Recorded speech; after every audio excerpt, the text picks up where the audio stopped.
Ramuwar gayya ce ga Kwankwaso komawar Abba gida-gida zuwa APC ya je ya haɗe da su Baba Ganduje, duk da dai ya san irin badakalar da ake zargin Baba Ganduje da ita da kuma tarin shari'a da suke kansa, ya koma jikin Baba Gandujen saboda duk wannan tsari ne na tsohon gwamnan jihar Kano wato mai girma Abdullahi Umar Ganduje.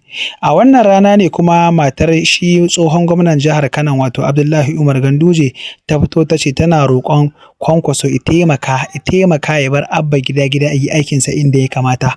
Wato su abin da masu ke zargi a nan shine shi wai Kwankwaso shi ya hana Abba gida-gida yin aiki, shi sa Abba gida-gida ya fito ibar jam'iyyar, kuma dukkanin wannan ba tsarin kowa bane illa tsarin shi Dr. Abdullahi Umar Gandujen da shi ma yake karɓan umarni daga wajen shugaban ƙasa wato Bola Ahmad Tinubu.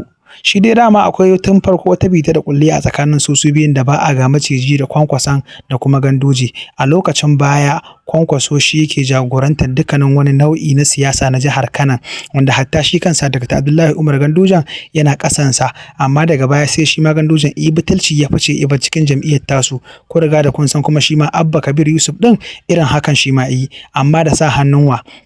Dukkanin wannan ramuwar gayya ce da Dr. Abdullahi Umar Ganduje yake so ya ɗauka a kan Rabi'u Musa Kwankwaso. Shi fa kawai gwamnan jihar Kano yana tsakiya ne, ba abin da ya fuskanta da abin da ke faruwa a tsakaninsu, domin shi dai tamkar ɗan kallo haka ike, ba kowane abu ya sani ba, ta ƙasa su biyun so suka san me suke. Wannan kuma Ganduje ya tauna tsakuwa ne don ayata duk tsoro, isan cewa shi fa Ganduje ba sa'an Kwankwaso bane, shi yasa yake dukkanin wayannan abubuwa. Tunda yanzu su suke da gwamnati, kuma Umar Ganduje ya tabbatar da masu neman takara a APC cewa babu wanda zai gwabza da Abba Kabir Yusuf gwamnan Kano, an maida masa kayansa, babu wani primary election zai yi, duk da kasancewar ya kuma APC ba zai primary election ba, shine gwamna kuma shi zai nema kuma shi zai ci. Su Barau Ai Jibrin Maliyansa gaba ɗayansa za su haƙura da sauran masu neman takarar gwamna a cikin jihar Kano. Shi kuma yanzu Kwankwaso an bar shi a tsaka mai wuya, domin zai wahala ma iya ƙara yadda da wani, kasantuwar inda Abba Kabir Yusuf ya ci amanarsa, hankalinsa ya kasa kwanciya, zai kasa yadda da kowa a matsayin ya fito ya tsaye da wani a matsayin ɗan takarar gwamna, saboda ƙarshen alaƙa dai Abba gida-gida sirikinsa ne kuma ya ci amanarsa, to balle kuma wani wanda zai ɗauko ya kafa a matsayin shi ne gwamna a jihar Kano. Kun ga kenan babu yanda ya iya, wannan ramuwar gayya ce da Kwankwaso yi masa. A baya Kwankwaso ya sa Ganduje ya baƙin jini matuƙa gaya, inda kowa sai da ya tsane shi a cikin jihar Kano. To shi ma yanzu ga dama ta zo wanda zai rama ta hannun Abba Kabir Yusuf, tunda Abba Kabir Yusuf ya san wasu abubuwa dangane da Kwankwaso zai iya faɗa Ganduje, shi kuma Ganduje yi amfani da su wajen ganin ya samu damarsa akan shi ma wato ainihin Kwankwason.